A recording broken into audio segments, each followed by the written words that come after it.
Baik, Assalamualaikum warahmatullahi wabarakatuh. Shalom, salam sejahtera bagi kita semua. Perkenalkan, nama saya Daniel Amwana Lase dengan NIM CODO 24040. Pada hari ini, saya akan mempresentasikan tentang pemungutan PPh Pasal 21 final dan Pasal 26 bagi SPLN. Baik, eh, dengan dosen pengampu saya yaitu Dr. Wirmi Eka Putra SEM dan Bu Sheila Aprilia Murni Dayanti dengan SPN MA. Saatnya kita masuk ke latar belakang. Pajak penghasilan atau PPh merupakan sumber penting penerimaan negara untuk membiayai pembangunan nasional dalam sistem perpajakan Indonesia. PPh memiliki beberapa pasal yang mengatur pemungutan berdasarkan subjek dan jenis penghasilan. Di antaranya adalah PP Pasal 21 dan PP Pasal 26 yang berbeda menurut status subjek pajak. Apakah subjek pajak dalam negeri SPDN atau subjek pajak luar negeri atau SPLN? PP Pasal 21 dikenakan atas penghasilan yang diterima oleh orang pribadi dalam negeri dari pekerjaan, jasa, atau kegiatan tertentu. Sedangkan PP Pasal 26 dikenakan atas penghasilan pihak luar negeri yang bersumber dari Indonesia. Selain itu terdapat PP Pasal 21 final yang berlaku bagi penghasilan tertentu dan bersifat final. Artinya, pajak yang telah dipotong tidak dapat dikreditkan. Pemahaman terhadap perbedaan serta mekanisme pemungutan kedua jenis pajak ini penting agar pelaksanaan kewajiban perpajakan berjalan dengan tepat dan sesuai ketentuan.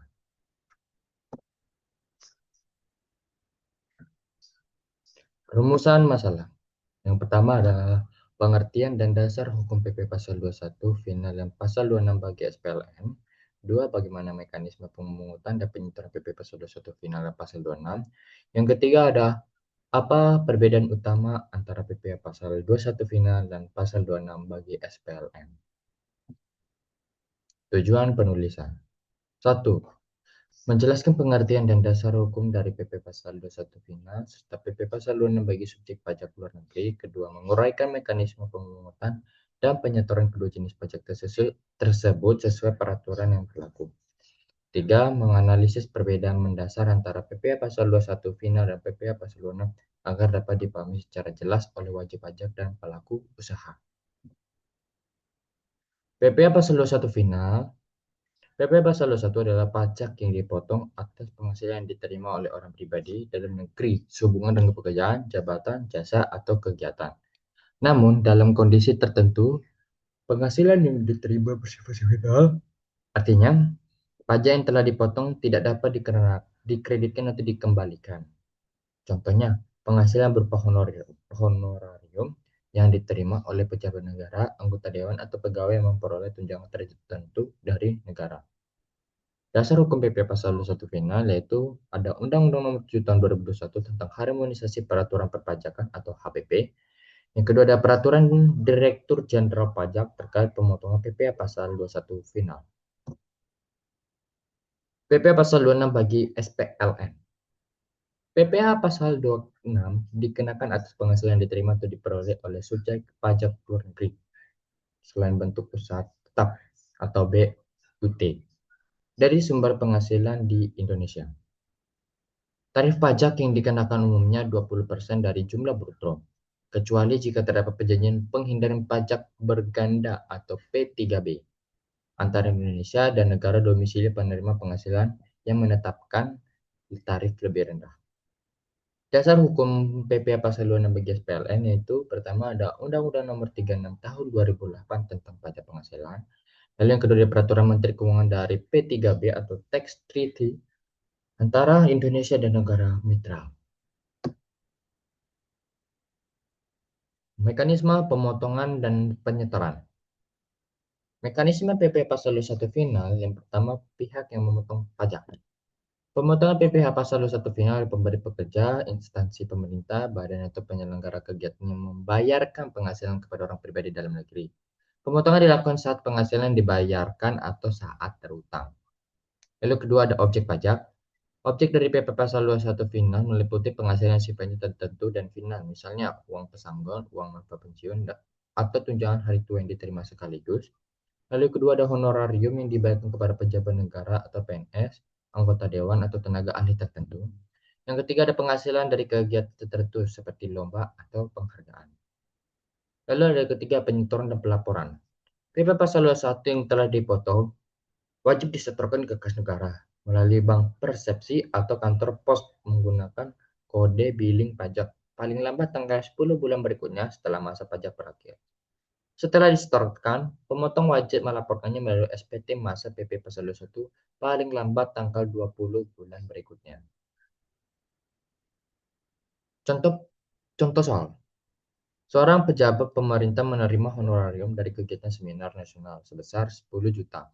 Sesuai ketentuan, penghasilan tersebut termasuk objek PP Pasal 21 final dengan tarif 15% dari jumlah bruto. Perhitungannya yaitu PP Pasal 21 final sama dengan 15% dikali 10 juta sama dengan 1.500.000. Jadi, pajak yang harus dipotong oleh penyelenggara seminar adalah sebesar 1.500.000. Penyelenggara wajib menyetorkan ke jumlah tersebut ke kas negara sebelum tanggal 10 bulan berikutnya dan melaporkan di SPT masa PP Pasal 21. Mekanisme PPh Pasal 26 bagi SPLN. Yang pertama ada pihak yang memotong pajak. Pemotong PPh Pasal 26, sorry, Pemotong PP Pasal 26 adalah pihak yang melakukan pembayaran penghasilan di Indonesia kepada subjek pajak luar negeri seperti perusahaan, badan usaha, atau instansi pemerintah. Yang kedua ada objek pajak.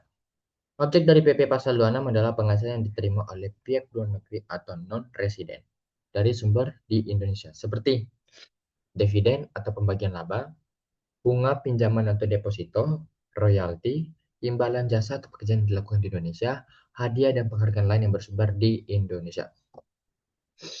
Yang ketiga ada tarif dan ketentuan. Tarif umum PP Pasal 26 adalah 20% dari jumlah bruto, kecuali ada perjanjian penghindaran pajak berganda atau P3B yang memberikan tarif lebih rendah. Penerima penghasilan luar negeri dapat memanfaatkan tarif P3B dengan menyampaikan surat keterangan domisili atau SKD dari negara asalnya. 4. Penyetoran dan pelaporan. Pemotongan pajak wajib menyetorkan PPh Pasal 26 yang telah dipotong ke kas negara paling lambat tanggal 10 bulan berikutnya. Setelah bulan pembayaran dan melaporkannya melalui SPT masa PPh Pasal 26 paling lambat tanggal 20 bulan berikutnya. Contoh soal PP Pasal 26. PT Nusantara di Indonesia membayar royalti kepada perusahaan Jepang ABCCO sebesar 10.000 US dollar. Kurs yang berlaku saat itu adalah 15.000 per US dollar. Karena Jepang memiliki perjanjian P3B dengan Indonesia, tarif PPh Pasal 26 untuk royalti adalah 10%. Jadi langkah-langkahnya yang pertama adalah ubah dulu ke rupiah dari USD, dari 10.000 USD ke rupiah, yaitu 10.000 USD dikali 15.000 sama dengan 150 juta. Lalu kita hitung PPh Pasal 26-nya.